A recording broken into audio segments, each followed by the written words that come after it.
Hi ಎಲ್ಲ ವಿದ್ಯಾರ್ಥಿಗಳಿಗೆ Educare Karnataka ಚಾನಲ್ಗೆ ಸ್ವಾಗತ. Second P U C exam ನಡೀತಾ ಇದೆ. ಮುಂದಿನ ಒಂದೆರಡು ದಿನದಲ್ಲಿ second P U C exam ಕೂಡ ಕಂಪ್ಲೀಟ್ ಆಗುತ್ತೆ.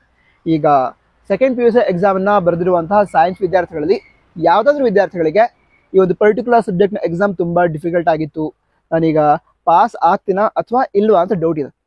ಹೀಗಿರುವಾಗ ನಾನು KCET ಕೋಚಿಂಗ್ಗೆ ಜಾಯ್ನ್ ಆಗಬಹುದಾ? ನಂತರ KCET ಎಕ್ಸಾಮ್ ಬರೋದಕ್ಕೆ ಹಾಲ್ ಟಿಕೆಟ್ ಕೊಡ್ತಾರಾ? ನಂತರ KCET ಎಕ್ಸಾಮನ್ನು ಬರೆದ್ರೆ ಕೌನ್ಸಿಲಿಂಗಲ್ಲಿ ಯಾವ ರೀತಿ ಪಾರ್ಟಿಸಿಪೇಟ್ ಮಾಡೋದು, ಈ ರೀತಿ ಪ್ರಶ್ನೆ ಇರುತ್ತೆ. ಸೊ ಆ ಎಲ್ಲ ಪ್ರಶ್ನೆಗಳಿಗೆ ಈ ವಿಡಿಯೋದಲ್ಲಿ ಉತ್ತರವನ್ನು ತಿಳಿದುಕೊಳ್ತಾ ಇದ್ದೀವಿ. ಈಗ ಮೊದಲೇದಾಗಿ, ಯಾವುದಾದ್ರೂ ವಿದ್ಯಾರ್ಥಿಗಳು ಯಾವುದಾದ್ರೂ ಒಂದು ಪರ್ಟಿಕ್ಯುಲರ್ ಸಬ್ಜೆಕ್ಟಲ್ಲಿ ಫೇಲ್ ಆದರು ಅಂತ ಅಂದ್ಕೊಳ್ಳೋಣ. ಎಕ್ಸಾಂಪಲ್, ಫಿಸಿಕ್ಸ್ ಸಬ್ಜೆಕ್ಟ್ ಡಿಫಿಕಲ್ಟ್ ಬಂದಿತ್ತು, ಬೇಡ, ಯಾರು ಫೇಲ್ ಆಗೋದು ಬೇಡ. ನಿಮಗೊಂದು ವಿಷಯ ಹೇಳ್ತೀನಿ. ಈಗ ಏನು ಅಂತ ಹೇಳಿದ್ರೆ, ಈಗ ಬೋರ್ಡ್ ಎಕ್ಸಾಮ್ನಲ್ಲಿ ಯಾವುದಾದ್ರೂ ಒಂದು ಸಬ್ಜೆಕ್ಟ್ನ ಎಕ್ಸಾಮ್ ತುಂಬ ಡಿಫಿಕಲ್ಟ್ ಬಂದಿದೆ ಅಂತ ಅಂದ್ಕೊಳ್ಳೋಣ. ಅಕಸ್ಮಾತಾಗಿ ಡಿಫಿಕಲ್ಟ್ ಬಂದಿದ್ದಿದ್ರೆ ಆ ಒಂದು ಎಕ್ಸಾಮ್ನ ಆನ್ಸರ್ ಪೇಪರ್ ಇವ್ಯಾಲ್ಯೂಯೇಷನ್ ಲಿಬರಲ್ ಆಗಿ ಮಾಡ್ತಾರೆ.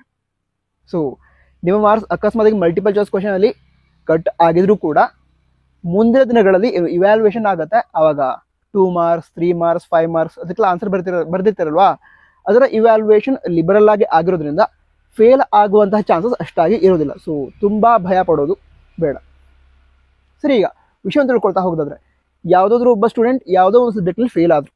ಹಾಗಿರುವಾಗ ಏನಾಗುತ್ತೆ ಅಂತ ಹೇಳಿದ್ರೆ, ಮುಂದೆ ಸೆಕೆಂಡ್ ಬೋರ್ಡ್ ಎಕ್ಸಾಮ್ ಆಗುತ್ತೆ. ಸೆಕೆಂಡ್ ಬೋರ್ಡ್ ಎಕ್ಸಾಮನ್ನು ಬರೆದು ಪಾಸ್ ಆಗಿ ವಿದ್ಯಾರ್ಥಿಗಳು KCET ಕೌನ್ಸಿಲಿಂಗಲ್ಲಿ ಪಾರ್ಟಿಸಿಪೇಟ್ ಮಾಡಬಹುದು. ನಂತರ ಹಾಲ್ ಟಿಕೆಟನ್ನು ಕೊಡ್ತಾರಂತ ಕೂಡ ವಿದ್ಯಾರ್ಥಿಗಳು ಕೇಳ್ತಾ ಇದ್ರು. ಹಾಲ್ ಟಿಕೆಟ್ ಕೊಟ್ಟರಷ್ಟೇ ಎಕ್ಸಾಮ್ ಬರೀತೀರಾ, ಎಕ್ಸಾಮ್ ಬರೆದ್ರಷ್ಟೇ ಕೌನ್ಸಿಲಿಂಗಲ್ಲಿ ಪಾರ್ಟಿಸಿಪೇಟ್ ಮಾಡೋದಕ್ಕಾಗುತ್ತೆ. ಸೊ ನೀವು ಕೌನ್ಸಿಲಿಂಗಲ್ಲಿ ಪಾರ್ಟಿಸಿಪೇಟ್ ಮಾಡೋದಕ್ಕೆ ಅವಕಾಶ ಇರುತ್ತೆ ಅಂತ ಹೇಳೋದಾದ್ರೆ KCET ಎಕ್ಸಾಮ್ ಬರೋದಕ್ಕೂ ಕೂಡ ಅವಕಾಶ ಇರುತ್ತೆ. ನಂತರ KCET ಅಡ್ಮಿಟ್ ಕಾರ್ಡ್ ಅಂದರೆ ಹಾಲ್ ಟಿಕೆಟ್ ಏನಿದೆ ಅದನ್ನು ಏಪ್ರಿಲ್ 7ನೇ ತಾರೀಕಿನ ನಂತರ ವಿದ್ಯಾರ್ಥಿಗಳಿಗೆ ಡೌನ್ಲೋಡ್ ಮಾಡ್ಕೊಳ್ಳೋದಕ್ಕೆ ಅವಕಾಶವನ್ನು ಕೊಡ್ತೇವೆ ಅಂತ ನಮ್ಮ KEದವ್ರು ಹೇಳಿದರು. ಸೊ ಏಪ್ರಿಲ್ 7ನೇ ತಾರೀಕಿಗೆ KCET ಎಕ್ಸಾಮ್ಗೆ ಅಪ್ಲೈ ಮಾಡಿದಂತಹ ಎಲ್ಲ ವಿದ್ಯಾರ್ಥಿಗಳಿಗೂ ಕೂಡ, ಅಂದರೆ ಯಾವುದೋ ಸ್ಟೂಡೆಂಟ್ ಅಕಸ್ಮಾತಿಗೆ ಮುಂದೆ ಫೇಲ್ ಆಗ್ತದೆ ಅಂತ ಹೇಳಿದ್ರು ಕೂಡ ಅವರಿಗೂ ಕೂಡ ಅಡ್ಮಿಟ್ ಕಾರ್ಡ್ ಸಿಗುತ್ತೆ. ಅಡ್ಮಿಟ್ ಕಾರ್ಡ್ ಸಿಕ್ತು ಅಂತ ಹೇಳಿದ್ರೆ ನೀವೇನು ಮಾಡ್ತೀರಾ, KCET ಎಕ್ಸಾಮ್ ಬರೀತೀರಾ. KCET ಎಕ್ಸಾಮನ್ನು ಬರೀತೀರಾ. ಅದರ ನಂತರ KCET ರ್ಯಾಂಕಿಂಗ್ ಅನೌನ್ಸ್ ಆಗಲ್ಲ. ಯಾವುದಾದ್ರು ಒಂದು ವಿಷಯದಲ್ಲಿ ಫೇಲ್ ಆಗಿದ್ರೆ KCET ರ್ಯಾಂಕಿಂಗ್ ಅನೌನ್ಸ್ ಆಗಲ್ಲ.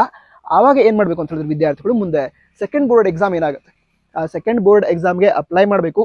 ನಂತರ ಸೆಕೆಂಡ್ ಬೋರ್ಡ್ ಎಕ್ಸಾಮಲ್ಲಿ ಪಾಸ್ ಆದ ನಂತರ KCET ರ್ಯಾಂಕಿಂಗನ್ನು ಅನೌನ್ಸ್ ಮಾಡ್ತಾರೆ. ಸರಿನಾ? ನಂತರ KCET ಕೌನ್ಸಿಲಿಂಗಲ್ಲಿ 3 ರೌಂಡ್ ಇರುತ್ತೆ, ಫಸ್ಟ್ ರೌಂಡ್, ಸೆಕೆಂಡ್ ರೌಂಡ್, ಹಾಗೆ ಸೆಕೆಂಡ್ ಎಕ್ಸ್ಟೆಂಡೆಡ್ ರೌಂಡ್ ಅಂತ. ಈಗ ನಿಮ್ಮ ಸೆಕೆಂಡ್ ಬೋರ್ಡ್ ಎಕ್ಸಾಮ್ನ ರಿಸಲ್ಟ್ ಬರೋ ಹೊತ್ತಿಗೆ KCET ಫಸ್ಟ್ ರೌಂಡ್ ಕಂಪ್ಲೀಟ್ ಆಗಿರುತ್ತೆ. ಬಟ್ ಮುಂದಿನ ರೌಂಡ್ಸ್ ಏನಿರುತ್ತೆ ಅದರಲ್ಲಿ ವಿದ್ಯಾರ್ಥಿಗಳು ಪಾರ್ಟಿಸಿಪೇಟ್ ಮಾಡಬಹುದು. ಅಂದರೆ ಯಾವುದಾದ್ರೂ ವಿದ್ಯಾರ್ಥಿಗಳು ಈಗ ಫಸ್ಟ್ ಬೋರ್ಡ್ ಎಕ್ಸಾಮಲ್ಲಿ ಫೇಲ್ ಆದರೆ ಮುಂದೆ ಸೆಕೆಂಡ್ ಬೋರ್ಡ್ ಎಕ್ಸಾಮನ್ನು ಬರೆದು ಪಾಸ್ ಆಗಿ KCET ರ್ಯಾಂಕಿಂಗನ್ನು ಪಡೆದುಕೊಂಡು KCETಯಲ್ಲಿ ಉಳಿದಂತಹ ರೌಂಡ್ಸ್ ಏನಿರುತ್ತೆ ಅಂದರೆ ಫಸ್ಟ್ ರೌಂಡ್ ನಂತರ ಇರುವಂತಹ ರೌಂಡ್ಸಲ್ಲಿ ಪಾರ್ಟಿಸಿಪೇಟ್ ಮಾಡಿ ಸೀಟನ್ನು ಪಡೆದುಕೊಳ್ಬಹುದು. ಆಪ್ಷನ್ ಇರುತ್ತೆ. ನಂತರ ಅಕಸ್ಮಾತಾಗಿ ಯಾವುದಾದ್ರು ವಿದ್ಯಾರ್ಥಿಗಳು ಎಂಜಿನಿಯರ್ ಮಾಡಬೇಕು ಅಂತಿಲ್ಲ, ನಾನೀಗ ಡಿಗ್ರಿ ಮಾಡಬೇಕು ಅಂತಿದ್ದೀನಿ ಆರಿಸಿದ್ರೆ ಅವರಿಗೂ ಕೂಡ ಅವಕಾಶ ಇರುತ್ತೆ. ಅಂದರೆ ವಿದ್ಯಾರ್ಥಿಗಳು ಏನು ಮಾಡೋದು ಅಂತ ಹೇಳಿದ್ರೆ, ಈಗ second PUC second board exam ಏನಾಗುತ್ತೆ ಅದನ್ನು ಬರೆದು ಪಾಸ್ ಆಗಿ ಮುಂದೆ BSc BCA ಮುಂತಾದ ಡಿಗ್ರಿಯನ್ನು ಕೂಡ ಜಾಯ್ನ್ ಆಗಬಹುದು, ಅವಕಾಶ ಇರುತ್ತೆ. ನಂತರ ಈ ಪ್ರಶ್ನೆಯನ್ನು ಒಬ್ಬ ವಿದ್ಯಾರ್ಥಿಯ ಕೇಳಿದಾಗಿತ್ತು. ನಿಮ್ಮಲ್ಲೂ ಕೂಡ ಏನು ಡೌಟ್ಸ್ ಇದ್ರೆ ಕಮೆಂಟ್ ಬಾಕ್ಸ್ ತಿಳಿಸಿ, ಅವುಗಳಿಗೆ ಉತ್ತರವನ್ನು ಮುಂದಿನ ದಿನಗಳಲ್ಲಿ ವಿಡಿಯೋ ಮಾಡಿ ತಿಳಿಸ್ತೀವಿ. ನಂತರ ಆ ವಿಡಿಯೋಗಳು ನಿಮಗೆ ಆದಷ್ಟು ಬೇಕಾಗ್ತಲ್ಲ, ಬೇಗೋದಕ್ಕೋಸ್ಕರ ತಪ್ಪದೆ ಸಬ್ಸ್ಕ್ರೈಬ್ ಮಾಡಿ. All the best. ಜೈ ಹಿಂದ್, ವಂದೇ ಮಾತರಂ.